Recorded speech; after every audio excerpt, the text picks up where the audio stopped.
হযরতে মুসা কালিমুল্লাহর জামানা।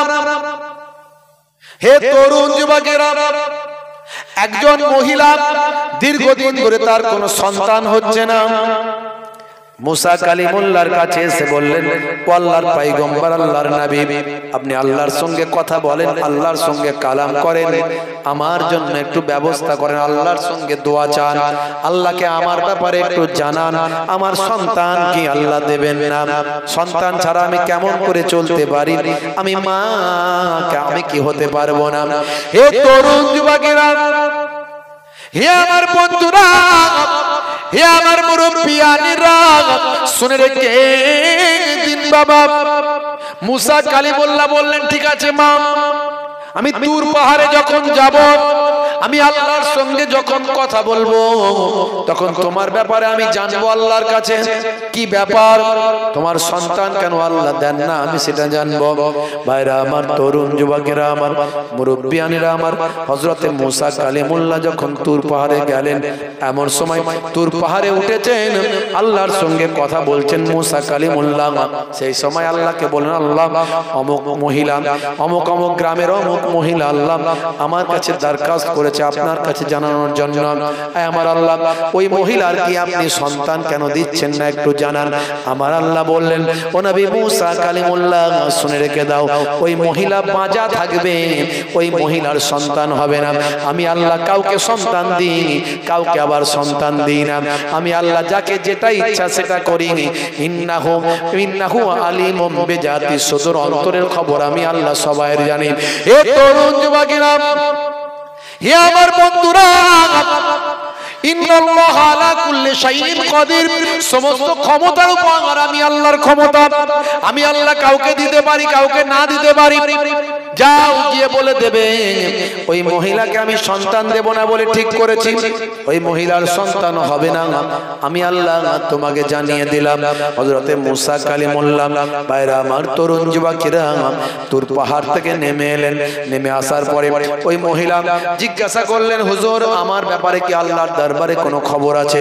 আল্লাহ রাব্বুল আলামিনের কাছ থেকে কি কোনো ইনফরমেশন আছে? সেই সময় মুসা কালিমুল্লাহ বললেন, মা, মা, দুঃখ করিস না মা, তোর সন্তান আল্লাহ দেবেন না, তবে তুই দুঃখ করিস না।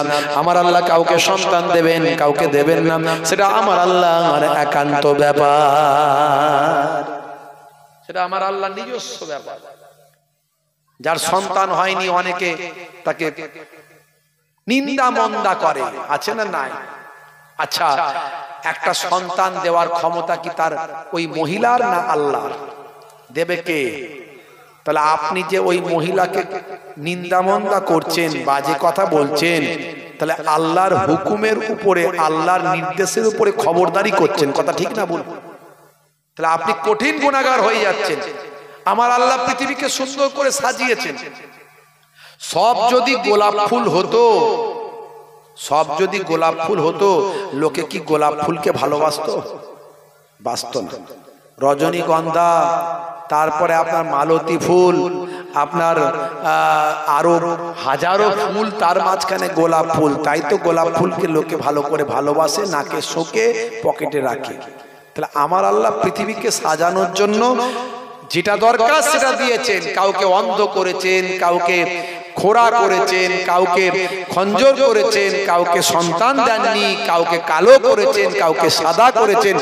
আল্লাহ বাগানটাকে সাজিয়েছেন। সব আল্লাহর ইচ্ছাকে আমাদের স্বীকৃতি দিলে এই দুনিয়া হলো ক্ষণস্থায়ী, পরকাল চিরস্থায়ী।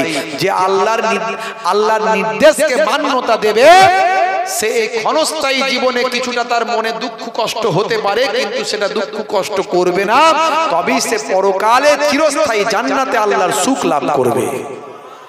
বুঝতে পারছেন? এই দুনিয়া তো ক্ষণস্থায়ী। বাল তুসিরুনাল হায়াতাদ দুনিয়া ওয়াল আখিরাতু খায়রুন ওয়া আবকা। আল্লাহ বলছেন এই দুনিয়া হলো ক্ষণস্থায়ী, পরকাল হলো চিরস্থায়ী। সুম্মা লা ইয়ামুতু ফিহি, সেখানে মানুষ মারাও যাবে না। বুঝতে পারছেন? হে তরুণ যুবকেরা, হে আমার মুরব্বিয়ানেরা, হে আমার বন্ধুরা, শুনে রেখে দিন বাবা। এমন সময় যখন মুসা কালিমুল্লাহ ওই মহিলাকে বলে দিলেন। মহিলার মনটা বড় খারাপ হলো। ওই মহিলা তখন সেখান থেকে চলে গেল। ভাই আমার, বেশ কয়েক বছর কেটে গেল। কয়েক বছর পরে মুসা কালিমুল্লাহ জানতে পারলেন ওই মহিলাকে আমার আল্লাহ একটা সন্তান দিয়েছে। জোরে হবে না? মুসা কালিমুল্লাহ হুজুর চিন্তায় পড়ে গেলেন। আল্লাহ বললেন ওই মহিলাকে বাচ্চা তিনি দেবেন না, দিলেন কেমন করে? হে তরুণ যুবকেরা, হে আমার বন্ধুরা, শুনে রেখে দিন বাবা। এমন সময় মুসা কালিমুল্লাহ ওই মহিলার বাড়িতে পরীক্ষা করার জন্য গেলেন। গিয়ে দেখলেন সত্যি তো একটা ফুটফুটে সন্তান তার বাড়িতে তার পিতার সঙ্গে খেলাধুলা করছে। মুসা কালিমুল্লাহ খুশি হলেন, সন্তুষ্ট হলেন, কিন্তু বড় চিন্তিত হয়ে গেলেন। আল্লাহ বলেছিলেন ওই মহিলা সন্তানহীন ভাবে, সন্তান হারা হিসাবে থাকবে, সন্তান আল্লাহ দেবেন না, কিন্তু ওই মহিলাকে আল্লাহ সন্তান দিয়েছেন। মুসা কালিমুল্লাহ অবাক হলেন। আল্লাহর কাছে জানার চেষ্টা করবেন, আমি আল্লাহর পয়গম্বর, আমি তো মিথ্যাবাদী হয়ে গেলাম, আমার কথার তো কোনো মূল্য রইল না। আল্লাহ তুমি আমার কাছে বললেন, অথচ তাকে সন্তান দিলে ব্যাপারটা জানতে পারলাম না। হে তরুণ যুবকেরা, হে আমার বন্ধুরা, হযরতে মুসা কালিমুল্লাহ আবার তুর পাহাড়ে যখন গেলেন, আল্লাহকে বললেন, কথা বলতে বলতে আল্লাহকে বললেন, মাবুদ আল্লাহ তোমার কাছে একটা কথা জানতে চাই। বলে কি কথা? আমার আল্লাহ তুমি বলেছিলেন ওই যে মহিলার কথা আমি কয়েক বছর আগে বলেছিলাম, তাকে কি তুমি সন্তান দেবে না? তুমি বলেছিলেন না, হবে না, তাকে আমি সন্তান দেব না, কিন্তু তুমি তার সন্তান দিয়েছ।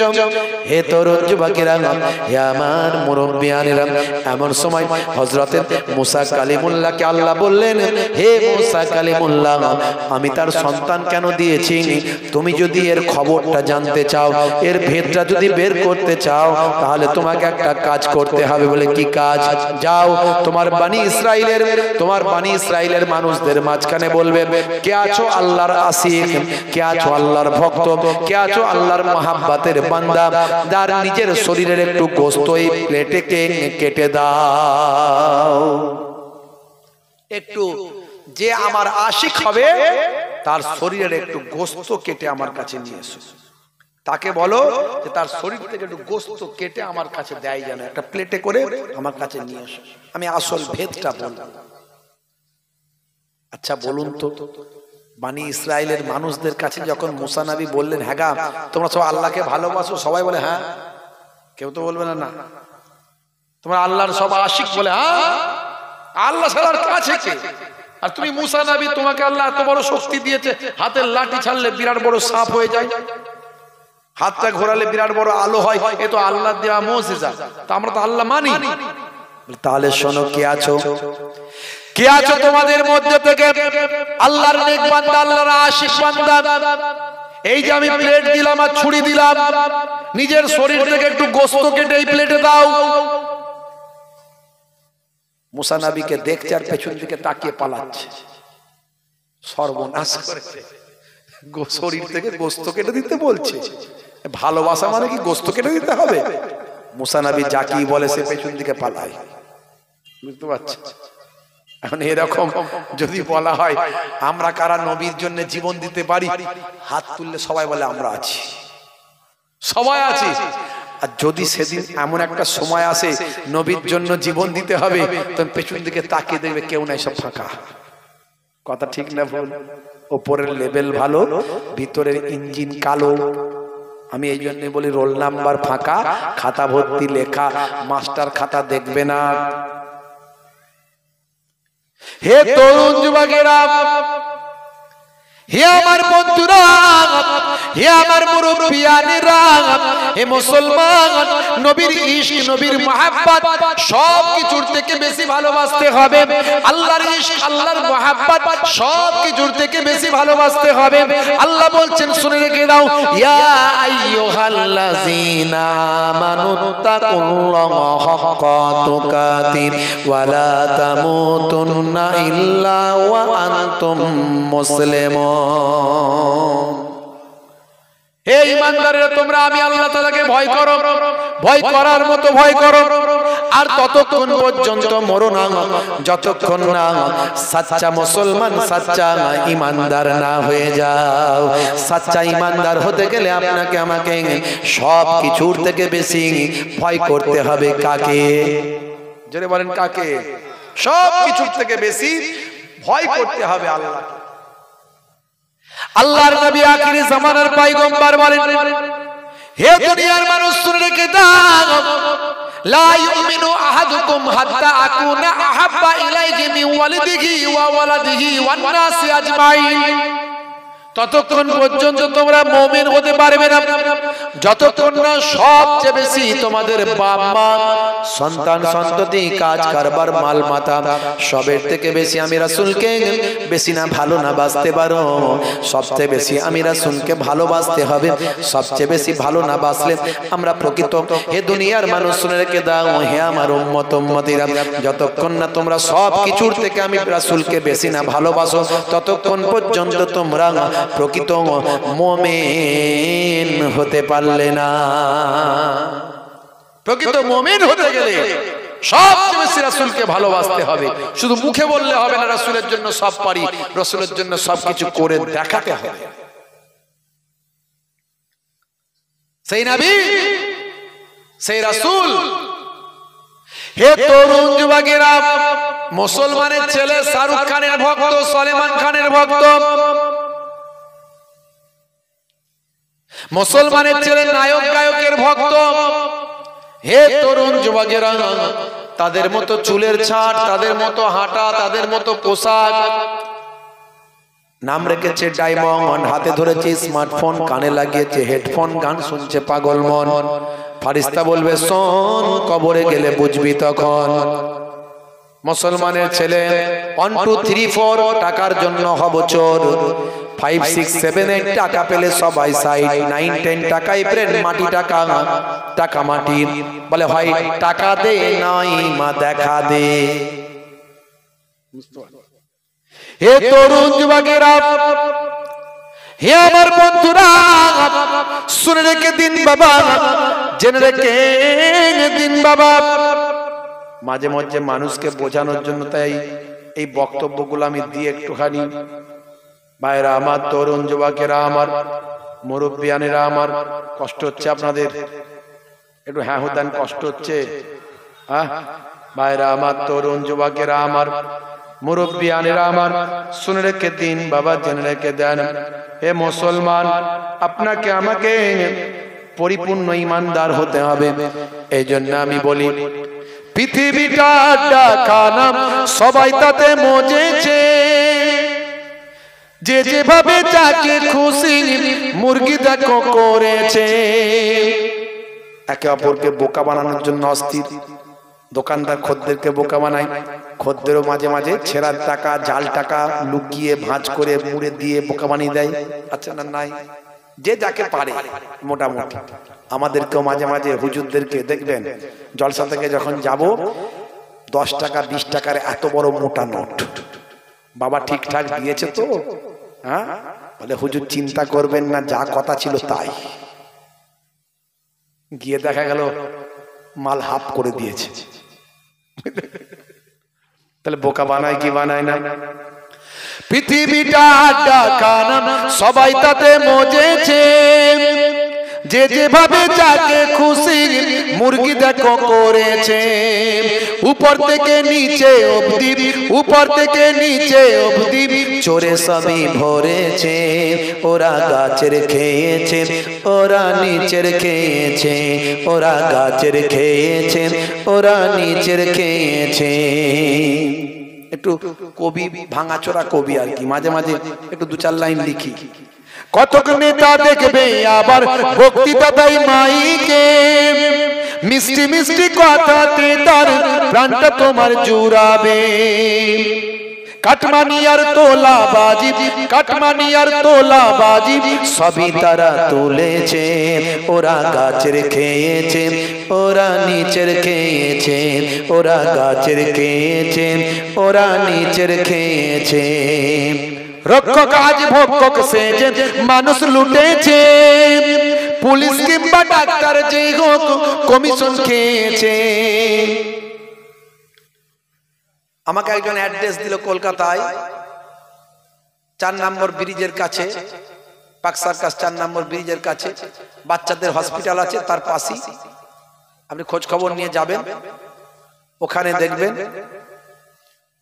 যে প্যাথোলজির যে ট্রিটমেন্ট গুলো হয়, বলে হুজুর ওখানে এমআরআই করবেন আপনি 2.5 থেকে 3,000 টাকায়।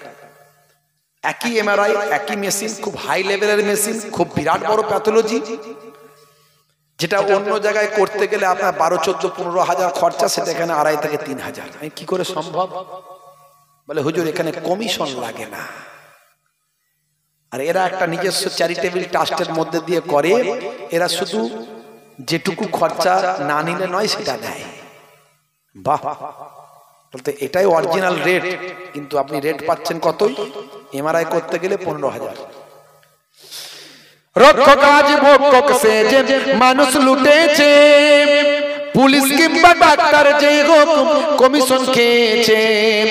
ব্যতিক্রমী কিছুর জন্য, ব্যতিক্রমী সবের আছে, ডাক্তারেরও আছে, পুলিশেরও আছে, আইন আছে, আইনের ফাঁকও আছে।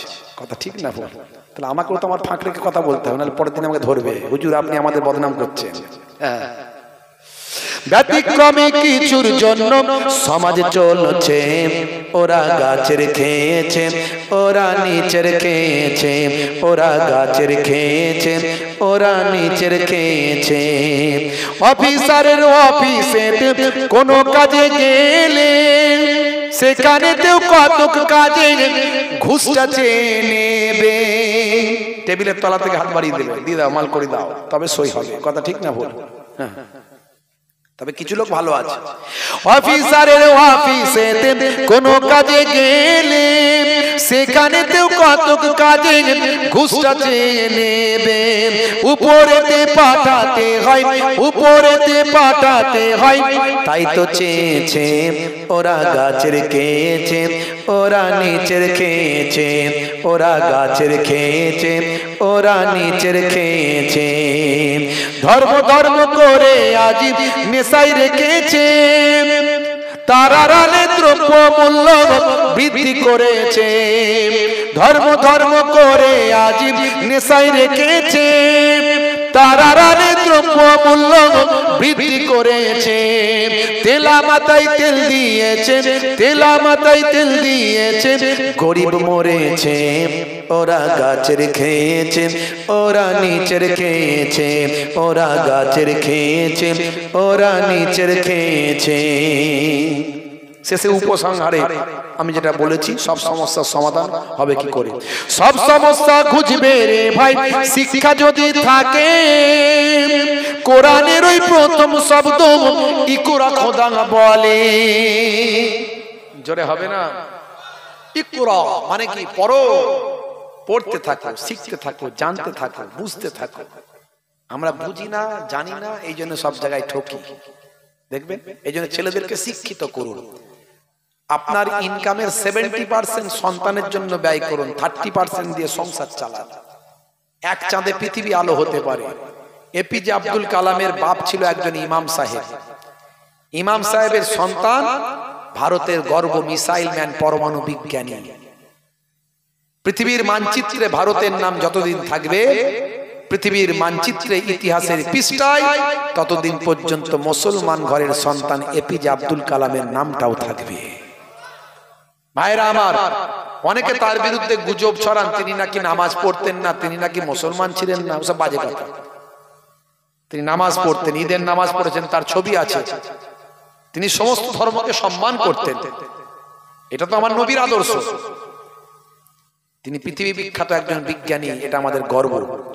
বুঝতে পারছেন?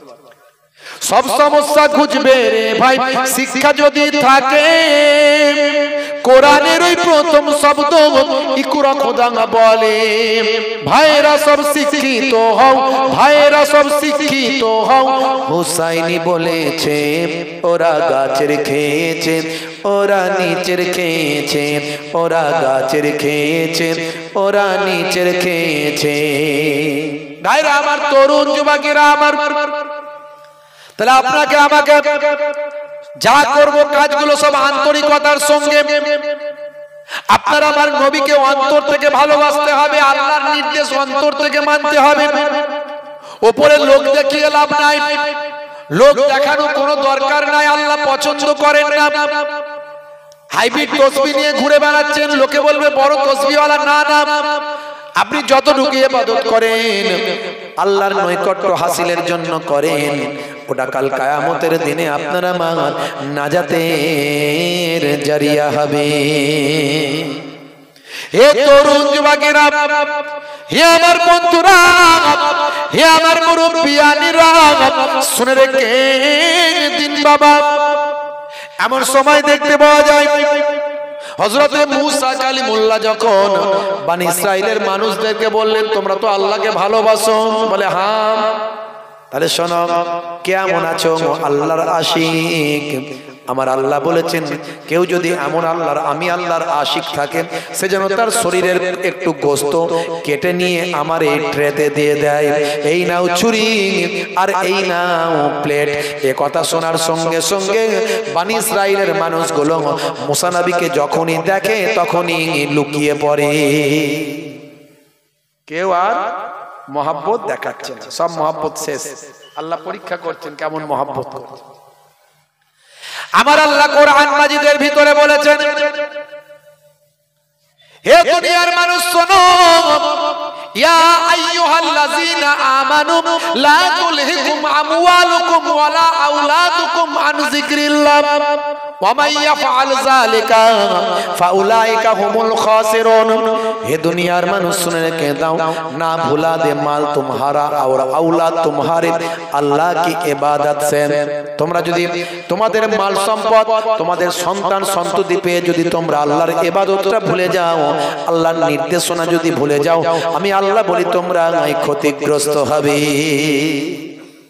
দেখুন চারিদিকে তাকিয়ে, সারা পৃথিবীতে তাকিয়ে দেখুন, সৌদি আরবের মতো জায়গা, ভাই আমার, আরবের মতো দেশ যেখানে নবীর দেশ, কাবা ঘর যেখানে, নবীর রওজা যেখানে, সেই জায়গায় আজ 2 সপ্তাহ আগে মারাত্মক বন্যা আল্লাহ দিয়েছেন। এত বন্যা দিয়েছেন, মদিনা শরীফ, মক্কা শরীফ ডুবে গিয়েছে। ভাই আমার, গাড়িগুলো, বাসগুলো পানিতে ভেসে ভেসে পাতার মতো গিয়ে এক কাজে জড়ো হয়ে গিয়েছে। এ তরুণ যুবকেরা অনেকে ট্রোল করার জন্য, ইসলামের বিরুদ্ধে কটূক্তি করার জন্য, অ্যান্টি ইসলামের কিছু মানুষ আছে, তারা বলছেন পবিত্র নগরীর কি অবস্থা। আমি বলি ওসব বাজে কথা বলবেন না। আপনি জানেন না এসব কেন হচ্ছে, আপনার এই ব্যাপারে জ্ঞান নাই। আপনি দেখুন তো আমেরিকার জমিনে কি হচ্ছে। ক্যালিফোর্নিয়া, আমেরিকার ক্যালিফোর্নিয়া, সেখানে লস অ্যাঞ্জেলেস, সেই এলাকাকে আমার আল্লাহ একেবারে গাজার মতো করেছেন, একেবারে ধ্বংসস্তূপে পরিণত করে দিয়েছেন। সেই জায়গাকে আমার আল্লাহ ধ্বংসাত্মক মরুভূমিতে পরিণত করে দিয়েছেন, যেখানে বিনোদন জগতের বিনোদন শহর, বিনোদনের শহর, বিনোদন নগরী বলা হয়, যেখানে মিলিনিয়াররা থাকে, বিলিয়নিয়াররা থাকে, বা আমার কোটি কোটি টাকার সম্পত্তির মালিক যারা, তারা সেই জায়গায় থাকে। সেই জায়গাকে আমার আল্লাহ ধ্বংসেতে পরিপূর্ণ করে দিয়েছেন। হে তরুণ যুবকেরা, মাত্র কয়েক সপ্তাহ আগে নেপালে আল্লাহ এমন ভূমিকম্প দিলেন, হাজার হাজার মানুষ মারা গেল। ভাইরা আমার, তরুণ যুবকেরা আমার, এই কুম্ভ মেলায় আগুন লেগে গেছে। আপনারা দেখেছেন কুম্ভ মেলায় আগুন লেগেছে। আসলে এই জিনিসগুলো নিয়ে কখনো ধর্মের সুশ্রী দেওয়ার দরকার নাই। তবে এটুকু আপনাদের মাঝখানে আমি বলতে পারি, ইসলামে বলা হয়েছে, হাদিসে বলা হয়েছে, মানুষ যখন আল্লাহর পথ থেকে সরে যায়, যখন নাফরমানি করে, আমার আল্লাহ তখন তাদের উপর গজব নাজিল করে। সৌদি আরবের জমিনেও যেটা হয়েছে, এটা আল্লাহর গজব ছাড়া আর কিছু নয়। কেন, তার কারণটা কি? সৌদির জমিনে আপনারা জানেন সেখানে নাইট ক্লাব করা হয়েছে, বার করা হয়েছে, হালাল বার নাম দিয়েছে। মদ খাবে আবার হালাল বার। মদ আবার হালাল নাকি? হালাল বার, মদ খাওয়ার জায়গা আবার হালাল বার। মদ খাচ্ছে বলছে হুজুররা, ওসব মদ বলে, এটা মদ নয় রে, মেডিকেল জুস। ডাক্তার খেতে বলেছে, শরীর স্বাস্থ্য ভালো হবে, বুঝতে পারছো? গোয়ার মতো সি বিচ করেছে সেখানে। শুধু তাই নয়, সারা পৃথিবীর নর্তকীদের নিয়েছে সেখানে কনসার্ট করা হয়েছে গানের নাচের। শুধু তাই নয়, সেখানে মডেলিং করার জন্য মডেলারদের নিয়েছে, ফ্যাশন শো সেখানে করা হয়েছে অর্ধলঙ্গ পোশাক পরিয়ে। এমনকি নাচ গানের জন্য যে কনসার্টের জন্য বা আমার যে স্টেজটা করা হয়েছে সেই স্টেজটাতে আবার কাবা শরীফের ছবি লাগানো হয়েছে। এত কিছু ভাই আমার আল্লাহর অসম্মান, নবীর অসম্মান আমার আল্লাহ বরদাস্ত না করে তাদের উপর সামান্য একটা গজব দিয়েছে। সাবধান হও, এর আগেও এরকম আল্লাহ দিয়েছেন। হে তরুণ যুবকেরা, হে আমার বন্ধুরা, হে যুবকেরা, সাবধান হয়ে যাও। এখনো বলে যাই নামাজটা পড়ো, নামাজ ছেড়ো না। এখনো বলছি রাসূলের সুন্নত ভুলে যেও না। এখনো বলছি নায়ক গায়কের ভক্তের খাতা থেকে নামটা কেটে আল্লাহ এবং রাসূলের ভক্তের খাতায় নামটা লেখাও। হে যুবকেরা, হে তরুণেরা, কখনো মদকে মেডিকেল জুস বলে খেও না। মদকে আল্লাহ হারাম করেছেন, কোরআন মাজিদে আমার আল্লাহ জানিয়ে দিয়েছেন, ইন্নামাল খামরু ওয়াল মাইসিরু ওয়াল আনসাবু ওয়াল আজলামু রিজসুম মিন আমালি শাইতান। হে তরুণ যুবকেরা, হে আমার বন্ধুরা, হে আমার মুরব্বিয়ানিরা, শুনে রেখে দিন বাবা, আল্লাহ তাআলা নেশা করতে বারণ করেছেন। দয়ার নবী নেশা মুক্ত জীবন যাপন করতে বলেছেন। হে যুবকেরা, তিরঙ্গা, গুটকা, বিড়ি, সিগারেট, খৈনি, তারি, মদ এগুলো খেও না বাবা, নেশা মুক্ত জীবন যাপন করো। আল্লাহর নবী বলছেন কুল্লু মুসকিরিন হারাম, প্রত্যেক নেশা হলো হারাম। নেশা মুক্ত জীবন যাপন করবে। আজকের স্বাস্থ্য বিশেষজ্ঞরা বলেন নেশা মুক্ত জীবন যাপন করলে তার আয়ু বেড়ে যায়। এখন আয়ু বেড়ে যায় তাদের মতে, আমরা আয়ু বেড়ে যায় বলে নেশামুক্ত জীবন যাপন করবো তা নয়। আমরা নেশামুক্ত জীবন যাপন করবো, আল্লাহ নিষেধ করেছেন, নবী নিষেধ করেছেন, অটোমেটিক আমাদের আয়ু বাড়বে। কারণ ইসলামে যা কিছু বলা হয়েছে সবই বিজ্ঞান সম্মত, বাস্তব সম্মত। জোরে বলুন সুবহানাল্লাহ। ইসলামে যা কিছু বলা হয়েছে সবের মধ্যে বিজ্ঞান আছে, সায়েন্স আছে। ভাইরা আমার, তরুণ যুবকেরা আমার, হে আমার মুরব্বিয়ানিরা, হে যুবকেরা, শুনে রেখে দিন বাবা। আর একটা উদাহরণ আপনাদের মাঝখানে দিই। জম্মু কাশ্মীর হাইকোর্ট কয়েকদিন আগে এই বক্তব্যটা আমি দিয়েছি অনেকের কাছে, ইন্টারনেটেও হয়তো পেতে পারেন। হে তরুণ যুবকেরা, হে আমার মুরব্বিয়ানেরা, জম্মু কাশ্মীর হাইকোর্টে মাত্র কয়েক সপ্তাহ আগে একটা বিচার হয়েছে। এই বিচারে কি বলা হয়েছে শুনুন। এই বিচারে বলা হয়েছে বাবা, হে তরুণ যুবকেরা, হে আমার মুরব্বিয়ানেরা, শুনে রেখে দিন বাবা, জেনে রেখে দিন। জম্মু কাশ্মীর হাইকোর্টের বিচারপতির নাম হলো বিনোদ চ্যাটার্জি কৌর। তিনি একটা বিচার রায় দিয়েছেন। রায়টা কোরআন থেকে দিয়েছেন, কোরআন মাজিদ থেকে রায়টা দিয়েছেন। আপনি অবাক হয়ে যাবেন, এটা কি করে সম্ভব? একজন অমুসলিম হিন্দু বিচারপতি কোরআন মাজিদ থেকে রায় দিলেন বলে? হ্যাঁ, নাম হলো বিনোদ চ্যাটার্জি কৌর। রায়টা কি ছিল? রায়টা ছিল একজন ব্যক্তির এগেনস্টে। সেই ব্যক্তিটার নাম হলো আব্দুল গফফার। ভাইরা আমার, 43 বছর আগের একটা পুরানো রায়। 43 বছর আগে ওই আব্দুল গফফার তিনি তার বোনের অধিকার সম্পত্তি থেকে বঞ্চিত করেছেন। বর্তমানে ওই আব্দুল গফফার একজন হাজী সাহেব, একজন নামাজি, একজন দাড়িওয়ালা। বিচারপতি কৌর বলছেন, হে আব্দুল গফফার, আপনাকে দেখে তো বুঝতে পারছি একজন ধার্মিক ব্যক্তি, আপনি একজন নামাজি নিশ্চয়, আবার হাজী সাহেব শুনছি। সব ব্যাপারে ধর্ম মানলেন, আর বোনের অধিকার সম্পত্তিটা দেওয়ার ব্যাপারে ধর্ম কোথায় গেল? কে বলছে? একজন অমুসলিম হিন্দু বিচারপতি। চিন্তা করুন, ভাবুন একবার। আমরা এখানে যারা আছি, আমরা আমাদের বোনের মেয়ের হক ঠিকঠাক ভাবে সব বুঝিয়ে দিই। কথা ঠিক না ভুল করি তো নাকি? এখানে এরকম বোনের হক ফাঁকি দেওয়ার লোক কেউ নাই। এখানে বোনকে বলে, বুঝতে পারছেন, 80 লাখ টাকা 50 লাখ টাকা 1 কোটি টাকার সম্পদ বোনকে 1 লাখ টাকা দিয়ে বলে এটা তোর ছেলে মেয়েদের জন্য কিছু করবি, আর তোর সম্পদ মানেই তো আমার সম্পদ, আর আমার মানেই তো তোর। হ্যাঁ, তুই তো এলে আমার ঘরেতেই থাকবি, এখানেই খাবি, যে কদিন ইচ্ছা থাকবি। এইভাবে বোনকে বোকা বানিয়ে সম্পত্তি সই করার লোক আমাদের এখানে নাই, আপনাদের এখানে কেউ নাই, আমাদের ওখানে কেউ নাই, সব ভালো মানুষ, বুঝতে পারছেন? সব ব্যাপারে ধর্ম, আর এখানে কোথায় গেল? বোনের সম্পত্তি ফাঁকি মেরেছো, আল্লাহর কাছে জবাব আছে না নাই? বিচারটা করছে একজন অমুসলিম হিন্দু বিচারপতি, নাম হলো বিনোদ চ্যাটার্জি কৌর। তিনি বলছেন, হে আব্দুর রহমান, হে আব্দুল গফফার, আপনি একজন হাজী সাহেব, আপনি একজন নামাজি দাড়িওয়ালা জুব্বাওয়ালা মানুষ।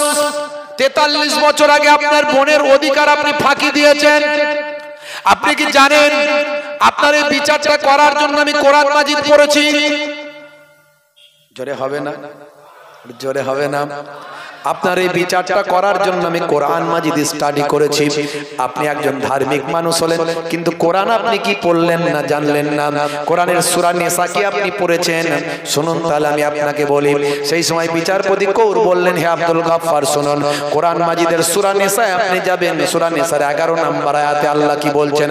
আমার আল্লাহ বলছেন, ইউসিকুমুল্লাহু ফি আওলাদিকুম ফি আওলাদিকুম লিযাকারি মিসলু হাযিল উনসাইন। হে তরুণ যুবকেরা, আমার আল্লাহ বলছেন, হে আব্দুল গফফার শুনুন, পুত্র দুইজন কন্যা যেটা পাবে পুত্র সেটা পাবে, অর্থাৎ পুত্র পাবে দুই কন্যার সমান, দুই কন্যার সমান পুত্র সম্পত্তি পাবে। মানে একজন পুত্র যেটা পাবে কন্যা তার অর্ধেক পাবে। তাহলে আপনি আপনার বোনের অধিকার কেন দেননি? আজ আমি কোরআনের রায়কে সামনে রেখে আপনার জন্য বিচারের রায়টা দিলাম। আল্লাহর কোরআন থেকে বিচারটা হলো, জোরে হবে না? 1450 বছর আগে আল্লাহর কোরআন যা বলেছে, নবীর হাদিস যা বলেছে, আজকের যুগে সব বিজ্ঞান আর বাস্তবতায় প্রমাণিত। বোনের অধিকার নষ্ট করবেন না। কিসের সম্পত্তি? 3.5 হাত মাটি ছাড়া, 3টে কাফন ছাড়ার কি আছে আপনার? কিসের জন্য বঞ্চিত করছেন? নিজের আখেরকে নষ্ট করছেন। আজও বলে দিয়ে যায়, যার যেটা অধিকার তাকে বুঝিয়ে দিন। ভাইরা আমার, তরুণ যুবকেরা আমার, হে আমার মুরব্বিয়ানেরা, কথাই কথা বেরিয়ে যায়, বেশি লম্বা চওড়া নয়। এমন সময় হযরতে মুসা কালিমুল্লাহ যখন বলেছিলেন বনি ইসরাইলের মানুষদের, কে আছো বাবা? কেউ গোশতের টুকরো শরীর থেকে কেটে দিল না। আল্লাহর মহাব্বত মুখে অন্তর থেকে দেখাতে পারলো না, বাস্তবে প্রমাণ দিতে পারলো না। হযরতে মুসা কালিমুল্লাহ মনক্ষুণ্ণ হলেন, চিন্তা করলেন, হায় রে হায়, একজন মানুষকেও পেলাম না যে আল্লাহর ইশকে মাশগুল হয়ে নিজের শরীরের সামান্য গোশত কেটে প্লেটে দেবেন। সেই প্লেটটা গিয়ে আমি আল্লাহর দরবারে সুপুরত করব। এমন সময় মুসা কালিমুল্লাহ মনক্ষুণ্ণ হয়ে সেই সময় তিনি পাহাড়ের আকাশে, ভাই আমার, ওই তুর পাহাড়ের দিকে আবার গমন করছেন। সেই সময় যেতে যেতে, হে তরুণ যুবকেরা, যাওয়ার পথে একজন রাস্তার ধারে ধুলোবালির সঙ্গে মিশে একজন দরবেশ মানুষের দেখা। একজন দরবেশ মানুষ, ভাই আমার, রাস্তার ধারে বসে বসে ইবাদত করছেন। গায়ে তার ধুলোবালি লেগে আছে, জড়সড় হয়। একজন দুর্বল মানুষ সেই সময় আওয়াজ দিয়ে বলছেন, হে নবী মুসা, কোথায় যাচ্ছেন? বলে, বাবা তুমি জেনে কি করবে? বলে, একটু বলুন না হুজুর, কোথায় যাচ্ছেন? বেয়াদবি নেবেন না, আপনি আল্লাহর পয়গম্বর, আপনি আল্লাহর নবী, আপনার কাছে কি জানতে পারি না? বলে, জানো নিশ্চয়, আমি যাচ্ছি তুর পাহাড়ে আল্লাহর সঙ্গে কথা বলার জন্য। বলে, হুজুর কেন যাচ্ছেন একটু বলতে পারবেন? কেন যাচ্ছেন? আপনার হাতে কি? বলে, এটা হলো ট্রেন, এটা হলো ট্রেন, আর এই যে ছুরি। বলে, কেন? আল্লাহ বলেছিলেন, যদি আমার আশিক কোনো বান্দা থাকে, সে যদি তার একটু গোশত দেয়, তার শরীরের গোশত যদি কেটে দেয়, তাহলে একটা রহস্যের উন্মোচন আমার আল্লাহ করবেন, একটা রহস্যের ভেদটা আমার আল্লাহ জানাবেন। হে তরুণ যুবকেরা, এমন সময় দরবেশ বান্দা বললেন, হে নবী মুসা কালিমুল্লাহ, আমি আল্লাহর আশিক। বলুন কতটা কষ্ট লাগবে আমার শরীরের, আমি কেটে দিচ্ছি আমার শরীর থেকে। মুসা কালিমুল্লাহ বুঝতে পারলেন তাহলে একজন বান্দা তো পাওয়া গেল আল্লাহর আশিক। দাও বাবা দাও, তাহলে দাও তোমার শরীর থেকে দাও, তোমার জরাজীর্ণ জীর্ণ শীর্ণ শরীর, এটুকু শরীর থেকে আর কোথা থেকে দেবে, তাই দাও বাবা। আল্লাহর নবী মুসা কালিমুল্লাহ তার হাতে প্লেটটা দিলেন, ছুরিটা দিলেন, তার শরীরের হাত থেকে কিছু অংশ কেটে তিনি প্লেটে দিয়ে দিলেন। মুসা কালিমুল্লাহ ছুরি নিয়ে আর ওই প্লেট নিয়ে চলে যাচ্ছেন এবার তুর পাহাড়ের দিকে। আবার ওই দরবেশ বান্দা ডাকলেন, ও নবী মুসা শুনুন, যাবেন না যাবেন না, আবার আসুন। আবার তিনি ফিরে এলেন, বললেন নবী মুসা শুনে রেখে দেন, ও নবী মুসা কালিমুল্লাহ, আমার আল্লাহ শরীরের গোশত দিতে বলেছেন, কিন্তু কোন জায়গার গোশত দিতে বলেছেন এটা তো আমার আল্লাহ বলেননি। তবে শরীরের সবচেয়ে ভালো জায়গা হলো হাট, ভালো জায়গা হলো কাল্ব, এই কাল্বের জায়গা হাটের জায়গা থেকে আমি একটু গোশত কেটে দিই। আবার ছুরিটা নিলেন, নিয়ে বুকের হাটের এখান থেকে, বুকের হৃদয়ের এখান থেকে আবার একটু গোশত কেটে আবার দিয়ে দিলেন। দিয়ে মুসা কালিমুল্লাহ আবার চলে যাচ্ছেন। হে তরুণ যুবকেরা, আবার ডাক দিলেন, ডাক দিয়ে বললেন, না না না, আমার আল্লাহ কোন জায়গার গোশত দিতে বলেছেন এটা তো জানি না। আবার একবার ছুরিটা দিয়ে নিজের ঘাট থেকে কিছুটা গোশত কেটে ওই প্লেটে দিয়ে বললেন, এবার আপনি যান। মুসা কালিমুল্লাহকে বললেন, আপনি আমার পক্ষ থেকে আল্লাহকে সালাম দেবেন। হযরতে মুসা কালিমুল্লাহ ওই গোশতের প্লেটটা নিয়ে আল্লাহর দরবারে যখন গেলেন, আমার আল্লাহ খুশি হয়ে গিয়ে বললেন, ও নবী মুসা কালিমুল্লাহ, তাহলে শুনে রাখো ওই মহিলাকে আমি আল্লাহ কেন বাচ্চা দিয়েছিলাম। আমার আল্লাহ বললেন, শোনো মুসা কালিমুল্লাহ, হে নবী মুসা কালিমুল্লাহ, তুমি যখন আমার দরবার থেকে চলে গেলে, আমি যখন তোমাকে বলেছিলাম ওই মহিলা আর বাচ্চা দেব না, তখন তুমি ওই মহিলাকে বলেছিলেন। ওই মহিলা চোখ ভরা পানি নিয়ে যখন চলে যাচ্ছিল, চলে তার বাড়িতে চলে গেল। আর এদিকে এই যে দরবেশ যে আমার জন্য নিজের গোশতের টুকরো কেটে দিয়েছে, তিন জায়গা থেকে গোশতের টুকরো কেটেছে, ওই দরবেশ ঘুরতে ঘুরতে মহিলার বাড়িতে গেল, একটু পানির পিপাসা লেগেছিল। মহিলাকে গিয়ে বলল, মা একটু পানি কি তুমি আমাকে খাওয়াতে পারো? ওই মহিলা বড় নারাজ ছিল, কষ্টের মধ্যে ছিল, আমার সন্তান আল্লাহ দেবেন না, আমার সন্তান হবে না, আমি কেন মানুষকে দান করব, কেন মানুষকে খাওয়াবো, না না আমি খাওয়াবো না। এটা তার মনের ভিতর শয়তান উদিত করেছিল, কিন্তু তারপরেও তার মনে হয়েছিল, না আমার আজকে সন্তান দেয়নি বলে আমি রাগান্বিত হয়েছি, শয়তান আমার মনে ওয়াসওয়াসা দেওয়ার চেষ্টা করছে। কিন্তু এমন অনেক নিয়ামত আমাকে আল্লাহ দিয়েছেন, যে নিয়ামতের আমি আল্লাহ আমি শুকরিয়া আদা করতে পারবো না। সেই সময় ওই দরবেশকে ওই মহিলা পানি পান করালো। দরবেশ খুশি হয়ে গেলেন, খুশি হয়ে গিয়ে বললেন, মা তোমার মনে কি কোনো দুঃখ কষ্ট আছে মা? সেই সময় ওই মহিলা তার ওই দরবেশের কাছে নিজের সন্তানের কথা বলেছিল। হে তরুণ যুবকেরা, হে নবী মুসা কালিমুল্লাহ, আমার আশিক যে নিজের গোশতটা আমার জন্য কেটে দেয়, এমন আশিক যদি ওই মহিলার জন্য আমি আল্লাহর কাছে দোয়া চাই, আমি কি তার দোয়াটা ফেরাতে পারি? আমি আল্লাহ তাআলা ওই দরবেশের দোয়া কবুল করে ওই মহিলা আর আমি আল্লাহ সন্তান দিলাম। জোরে হবে না, জোরে হবে না। আমি আল্লাহ আমার নির্দিষ্ট চিন্তাকে পরিবর্তন করে দিলাম ওই দরবেশের দোয়ার খাতিরে। যে আমার আশিক হয় তার জন্য আমি সবকিছু করতে পারি। মাল্লাহুল মাওলা ফালাহুল কুল, বান্দা যখন আল্লাহর হয়ে যায়, কুল মাখলুকাত তার গোলাম হয়ে যায়। মান কানা লিল্লাহি কানা আল্লাহু লাহু, যে বান্দা আল্লাহর হয়ে যায় স্বয়ং আল্লাহ তার হয়ে যায়। বলার উদ্দেশ্য আপনি আল্লাহর ইশক মহাব্বত নিয়ে আসুন, আন্তরিকতা। আমি আন্তরিকতা নিয়ে ওয়াজ করেছি, আজকে আমি খুব একটা ইবাদত নিয়ে ওয়াজ করিনি, আজকে আন্তরিকতা নিয়ে ওয়াজ করেছি। প্রথম থেকে আমার ওয়াজটা ভাবুন আমি কি ওয়াজ করলাম। সবকিছু করবেন ভালোবেসে, হৃদয় দিয়ে, মহাব্বতের সঙ্গে। নামাজ পড়ছেন, নামাজটা যেন আল্লাহকে দেখানোর জন্য শুধু না হয়, নামাজটার মধ্যে থাকবে আন্তরিকতা, আল্লাহকে রাজি করা, রেজামান্দি, আল্লাহর খুশি। ইবাদত, ইবাদত তাই। মানুষের সঙ্গে ব্যবহার করছেন, ব্যবহারটাও তাই। সবটার মধ্যে আন্তরিকতা, আর্টিফিশিয়াল যেন না হয়ে যায়, লৌকিকতা যেন না হয়ে যায়, লোক দেখানো যেন না হয়। কারণ আমাদের মধ্যে লোক দেখানো স্বভাবটা বেশি চলে এসেছে। বুঝতে পারছেন ভাইরা আমার, তরুণ যুবকেরা আমার, ফিতনার সময়, আখিরি জামানা, ফিতনার সময়, চারিদিকে ফিতনা, চারিদিকে ফিতনা। ভাই আমার, সারা বিশ্বে তাকিয়ে দেখুন ফিতনা চলছে, খুন খারাপি, মারপিট, দাঙ্গা হাঙ্গামা, বোমবাজি, যুদ্ধ, লড়াই, অশান্তি সারা পৃথিবীতে চলছে। আর মানুষে মানুষে ভেদাভেদ, হিংসা, বিদ্বেষ, জাতি, ধর্ম, বর্ণ নিয়ে, তারপরে আবার মুসলমান মুসলমানের সিলসিলা, মাযহাব, দল, এই দল ওই দল, ইওকে কাফের, ওকে বেঈমান, তারপরে আবার একই সিলসিলা, একই দলের, একই পাড়ার, একই গোত্রের, একই এলাকার মুসলমান মুসলমান ভাই, ইওকে বেঈমান, ওকে কাফের, ইওর কুটুক্তি ওর কুটুক্তি, আছে না নাই? যারা বলেন ফিতনা, ফিতনা থেকে বাঁচুন, ফিতনা থেকে বাঁচুন, এটা ধ্বংসের কারণ। যে যত বড়ই আলেম, মাওলানা, হুজুর, পীর সাহেব হোক না কেন, ফিতনার মধ্যে যদি ঢুকে যায় বড় বিপদ আছে, বড় বিপদ আছে। নিজেকে বাঁচান ফিতনা থেকে বেঁচে।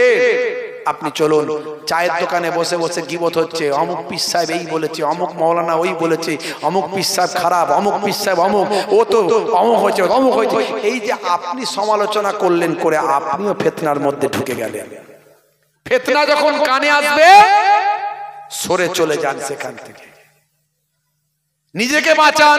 কু আনফুসাকুম ওয়া আহলিকুম নারা, নিজে বাঁচো, নিজের পরিবারকে বাঁচাও জাহান্নামের আগুন থেকে। আল্লাহ নিজে কোরআনে বলেছেন। এই ফিতনা থেকে আল্লাহ আমাদের বাঁচার তৌফিক দান করেন, বলুন আল্লাহুম্মা আমিন।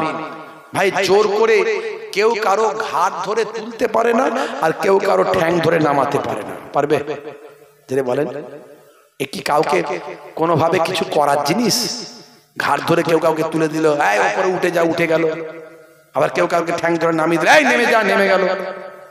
আল্লাহর দেওয়া সম্মান, আল্লাহর দেওয়া ইজ্জত, আল্লাহ যাকে মনোনীত করেন তাকে দেন।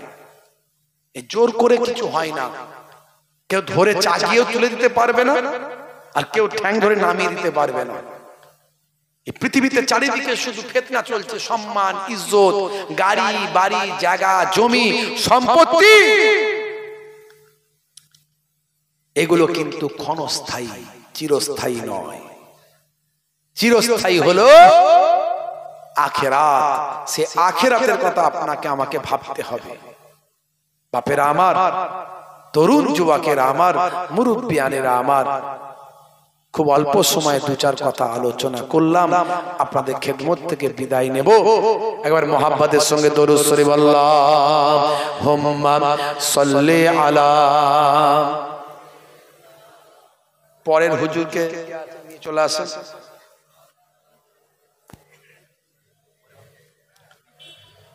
মানুষ বানালে প্রভু, দিলে মান সম্মান, হাসরের ময়দানে করোনা গো অপমান। প্রভু হাসরের ময়দানে করোনা গো অপমান। বসেন, উঠছেন কেন? বসেন বসেন বসেন, উঠে পড়ছেন কেন? জলসা শেষ হয়ে গেল নাকি? কি বিপদ বলেন দিন।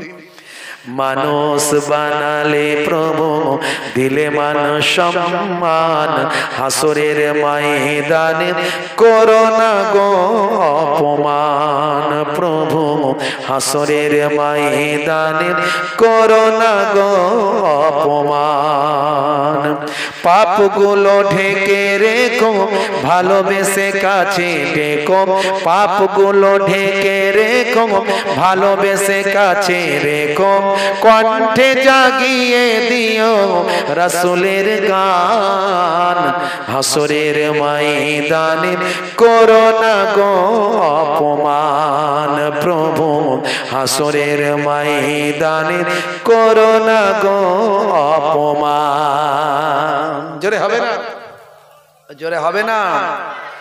পৃথিবীর ছোট খাটো পরীক্ষাতে হৃদয়টা ভয় হয় জড়সড়।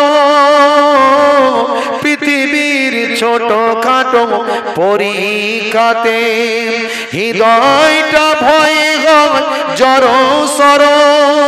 সফলতা পেতে তবু খাটি দিন রাত, রাত সফলতা পেতে তবু খাটি দিন রাত ইমানের ঘর বাড়ি নরবর ভয়াবহ কিয়ামতের পরীক্ষা নিও না তুমি ভয়াবহ কিয়ামতের পরীক্ষা নিও না তুমি ইহসান করো গো মালিক জাহান হাসরের ময়দানে করো না গো অপমান প্রভু হাসরের ময়দানে করো না গো অপমান উঠাউঠি করবেন না বাপ পরবর্তী হুজুর চলে এসেছেন আমার ভাই মাশাআল্লাহ কি নাম জানো